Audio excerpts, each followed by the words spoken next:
Dawn breaks over the sprawling complex of Karnak, the largest religious site ever built by human hands. It is the year 1190 B.C. The air is already thick with heat and the dust of the desert. To the casual observer, this place is a masterpiece of civilization, a forest of stone columns that pierce the sky like prayers solidified in sandstone.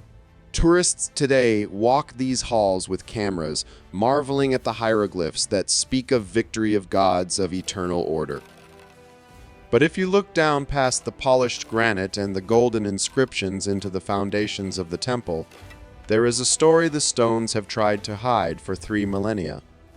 In 1923, British archaeologist Margaret Murray was excavating a subterranean storage chamber beneath the Temple of Mut when her trowel hit something that wasn't on the maps. It was a false wall hastily erected ceiling off a narrow dead-end corridor. When the wall was breached, the air that rushed out was stale, heavy with the scent of dry rot and secrets. On the plaster walls of that forgotten hallway, Murray found something that made her blood run cold. They were handprints. Dozens of them. Small, desperate impressions pressed into the wet clay thousands of years ago. They were not the hands of workmen or priests. They were the hands of children.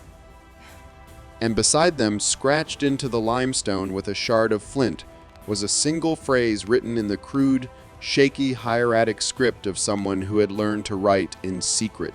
The phrase was repeated 17 times, a mantra of absolute despair. Mut does not hear us. Mut, the mother goddess, the protector of the innocent. Why would the children dedicated to her service leave a message saying she had abandoned them? This discovery was the first thread in a tapestry of horror that unravels the carefully curated image of ancient Egypt. We are taught that the temples were places of holiness and harmony, but the evidence found by Murray and later suppressed by the authorities suggests that for the young girls dedicated to the temple, these sacred halls were a prison. This documentary will take you beyond the golden masks and the tourist trails. We will open the sealed jar that Murray found that day, a jar containing letters that 3 senior Egyptologists refused to translate because the truth was too ugly. We will expose the corporate machinery of the priesthood, the debt traps that forced fathers to sell their daughters, and the ritualized abuse disguised as divine will. This is the story of the gods' wives and the pure ones and the unholy acts committed in the name of the divine. Welcome to Medieval Spirits. To understand how a child ends up trapped in a temple corridor, you first have to understand the economy of the New Kingdom. We often think of temples as churches or mosques, places of worship. But the Temple of Amun at Karnak was not a church. It was a corporation. It was the largest landowner in Egypt, second only to the pharaoh himself. The Wilbur Papyrus, a massive tax document now resting in the Brooklyn Museum, lays out the staggering numbers with bureaucratic precision. The temple controlled 81,000 workers. It owned 421,000 head of cattle.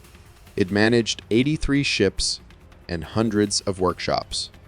The priests weren't just holy men, they were the CEOs of a conglomerate that controlled the grain supply of the empire. The system was designed to create dependency. A farmer in Thebes needs grain for planting or copper for tools. He goes to the temple. The priests, smiling beneath their shaven heads, offer a loan. The god provides, they say, but the interest rates are predatory, compounding year after year. When the harvest fails, and the harvest often fails, the farmer cannot pay, the debt grows. By the 3rd year, the priests return not with smiles, but with scribes and guards. The farmer has 3 options: lose his land, sell himself and his sons into debt slavery, or offer something else of value. His daughter. In the workers' village of Deir el-Medina, archaeologists have recovered actual contracts, legal deeds of transfer that turn a stomach to read. One text, dated to the reign of Ramesses IX, details the transaction of a man named Amenhotep, unable to repay 15 deben of copper, a trivial sum for the temple, roughly 3 months' wages. For a laborer, he signs over his daughter Nefertiti. The contract is chilling in its banality. It lists her age, 9 years old. It lists her village. It items her transfer to the house of Amun for perpetual service. There is no mention of her consent. There is no mention of her future. She is a commodity liquidated to balance a ledger. Nefertiti wasn't sold into marriage. She was sold into an institution that claimed to own her body and her soul. And the title they gave her was Hemet Netjer, servant of the god.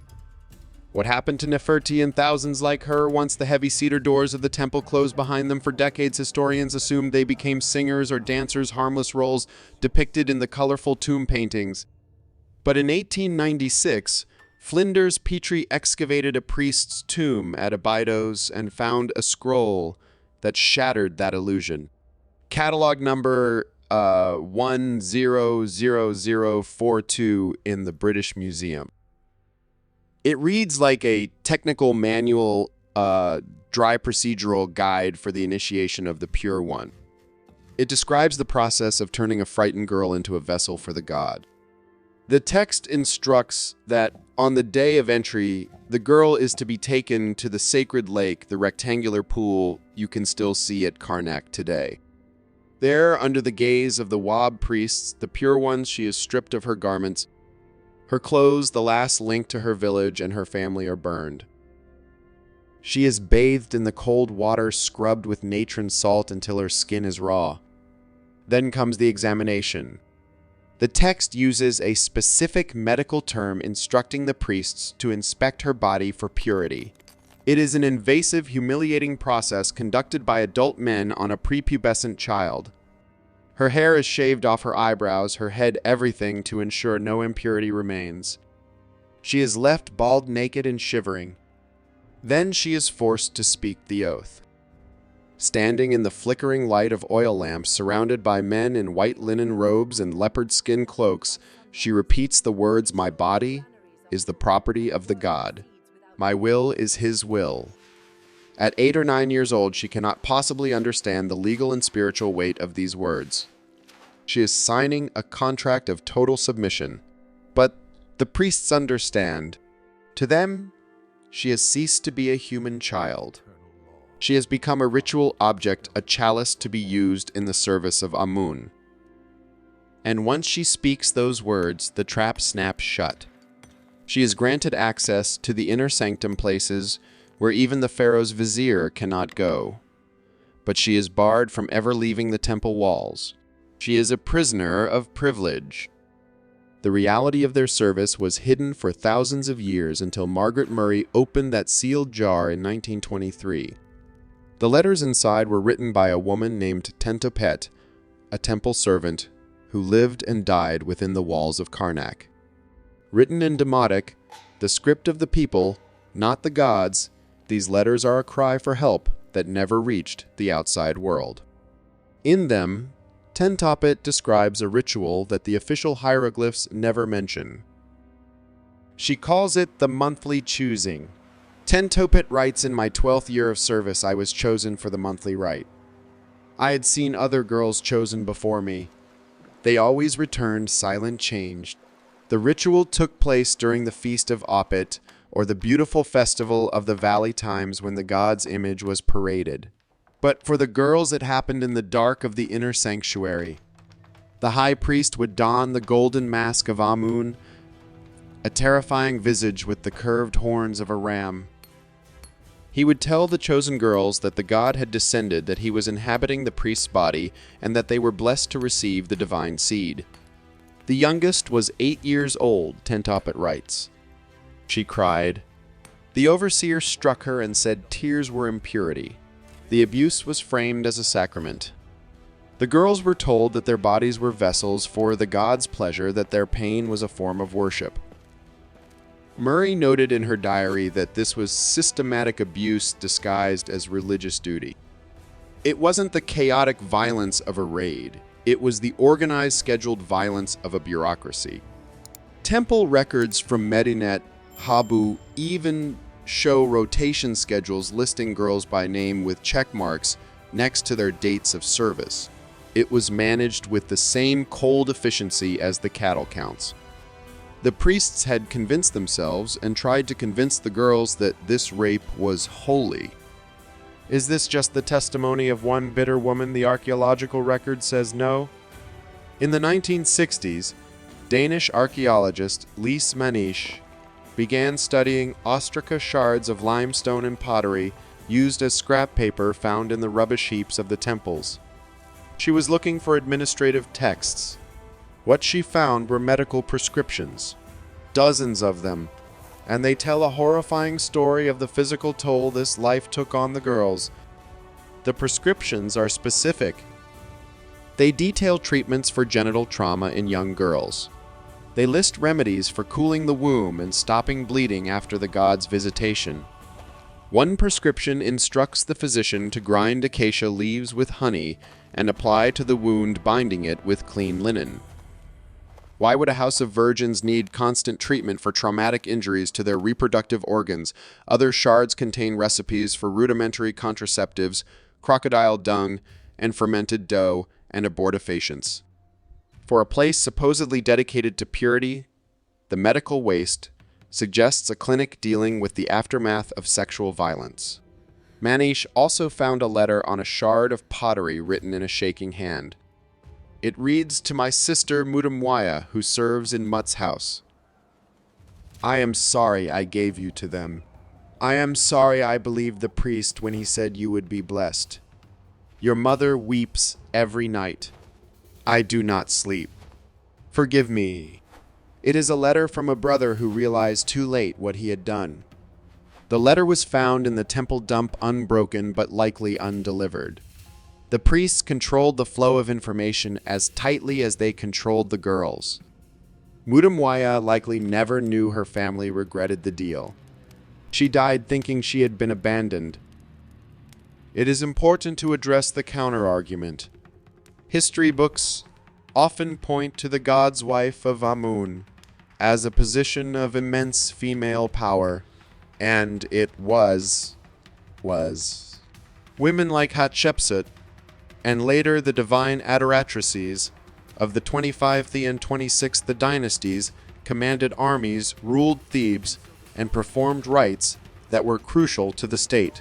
They were depicted in art wearing the vulture headdress equal in stature to the king. But there is a crucial distinction that official histories misclass. The god's wife was almost always a royal daughter, a princess of the blood. She came with a retinue of bodyguards, political leverage, and the protection of the pharaoh. She was untouchable. The abuse described by Tentopet in the medical texts happened to the Hemet Netcher, the lower-ranking girls, the daughters of debtors and farmers who had no political shield. The system was bifurcated. At the top, a royal woman wielded ceremonial power. At the bottom, hundreds of anonymous girls served as the physical outlets for the priesthood's divine urges. The visibility of the powerful women served as a cover for the exploitation of the vulnerable ones. It allowed the priests to claim they honored women while they consumed children. However, even the powerful women were not blind to the rot. Shepenupet II, God's wife who ruled for 68 years, issued a remarkable decree in 700 BC. Carved into the walls near the sacred lake, it reads, "Let no girl enter service before her 15th year. Let no priest claim authority over her person beyond ritual duties." Shepenupet entered the temple at 9. She knew. She remembered. And when she finally had the power, she tried to close the door that had been left open for centuries. It was a valiant attempt at reform and acknowledgement carved in stone that the house of the god had become a house of horrors. Why don't we know this? Why do we still stand in Karnak and talk about geometry and solar alignments? Because the cover-up began 3,000 years ago and continues to this day. After 600 BC, the personal accounts vanished. The handprints stop. The letters cease. It is unlikely the abuse stopped. It is more likely the control became absolute. The priests stopped letting the girls learn to write. They stopped letting them access the corridors where they could leave messages. They sanitized the record. And in the modern era, we have been complicit. When Margaret Murray found the jar in 1923, she was met with a wall of academic silence. Her male colleagues Harrison and Blackman refused to translate the texts. Some truths are better left buried, Harrison wrote. They were protecting the image of Egypt. They were protecting the funding that came from wealthy donors who wanted to believe in the mystic wisdom of the ancients, not the systematic rape of children. The jar was confiscated by the Antiquities Service and locked away for 71 years. It wasn't released until 1994, and even then, it was treated as a curiosity, a footnote. It is uncomfortable to look at the monuments we admire and see the crime scene beneath them. It ruins the fantasy of the ancient world. But we owe it to Tentapet to Neferti, to the girl who pressed her hand into the wet plaster to tell the truth. They tried to leave a message. They carved it into the stone where the guards couldn't see. Mut does not hear us. It wasn't a theological statement. It was a factual observation. The goddess wasn't listening. The priests weren't listening. Their parents weren't listening. They were screaming into the void. The story has one final chilling twist. The jar Murray found contained 17 letters, but the Index Tentapet wrote a table of contents for her own misery listed 20. 3 letters were missing. In 2003, an antiquities dealer in Cairo contacted a researcher claiming to have the missing papyri. He said they had been stolen from the excavation site in the 20s and held in a private collection. He claimed these 3 letters were different. They didn't just describe the abuse, they named names. Tentapet had written down the specific names of the high priests, the names of the officials who took bribes to look the other way, the names of the families who knowingly sold their daughters into sexual slavery for debt forgiveness. The dealer promised to reveal the letters. 3 days later, he was dead of a massive heart attack. The letters vanished again. Whether they are lost in a basement in Cairo or destroyed by someone who wanted to protect a legacy, we will likely never know. But the stones remember. The next time you see an image of Karnak, look past the soaring columns. Imagine the dark corridors beneath. Imagine the sound of sandals on stone, the smell of incense and fear. Remember that every civilization is built on the backs of those it has silenced. We cannot save Tentapet. We cannot save the thousands of girls who were consumed by the machine of the temple. But we can do the one thing they begged for. We can hear them. Mut did not hear them, but we can. This is medieval spirits. We dig up the bones of history to find the truth, buried beneath the lies. If this story moved you, subscribe and join us as we uncover the past.